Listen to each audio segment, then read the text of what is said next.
Hello and Assalamualaikum. My name is Muhammad Noor bin Aziz. This is my video voiceover for Intercultural Communication Section 1, and this video is about hustle culture through the lens of Hofstede theory. Without further ado, let us begin.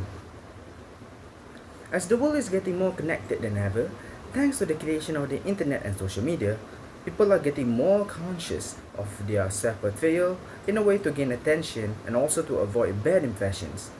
People are starting to refine their online self-image through a keen scrutinizing of what they say and what they show in their online posts.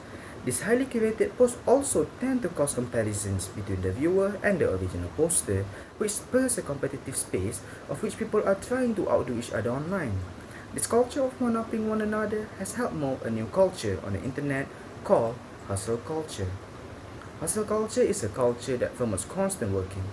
It is imperative to make sure your day is filled to the brim with work or hustle, no matter your location, time, and occasion. The metric of a fulfilling day in hustle culture is the amount of time you spend on working or hustling. Hustle culture has numerous adverse effects towards the practitioner, such as overworking, imbalance between work and personal life, decreased work quality, time wasting, and even death. So why do people still practice and preach the idea of hustle culture?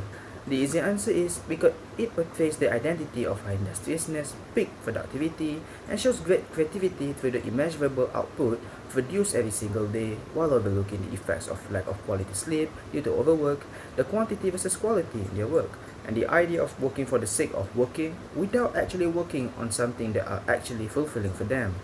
Then, with the whole of hustle culture, especially in the workplace, it is important for us to understand how to avoid the trap of hustle culture.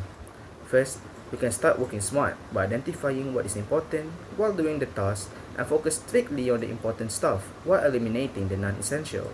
Second, we need to allow ourselves time for self-reflection in order to find what sparks our interest and to help us find our place and meaning in our job. Lastly, we need to track the quality of our job in relation to the number of working hours in order to identify at what time our productivity suffers and leads to decreasing quality in our work. Moving on, we can view hustle culture in two of the dimensions stated in Hofstede theory, which are masculinity versus femininity and individualism and collectivism. Firstly, hustle culture is highly masculine in nature as it focuses on achievement, heroism, assertiveness, and material rewards for success. One of the culture in hustle culture is to #rise and grind.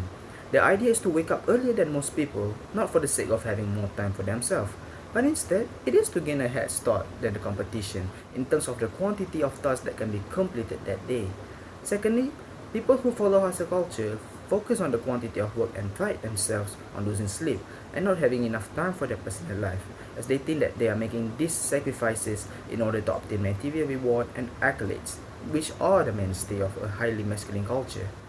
Lastly, hustle culture is individualistic in nature as it prefers a strong, self-reliant, assertive, independent, and unique personality. Hustle culture practitioners always try to be better than everyone else by committing much of their time to their work or project, which shows the characteristic of being strong and self-reliant. Next, hustle culture promotes the idea of being unique by working while everyone is just relaxing or lacking the hunger to achieve success in life. So, that's all from me. Thanks for watching.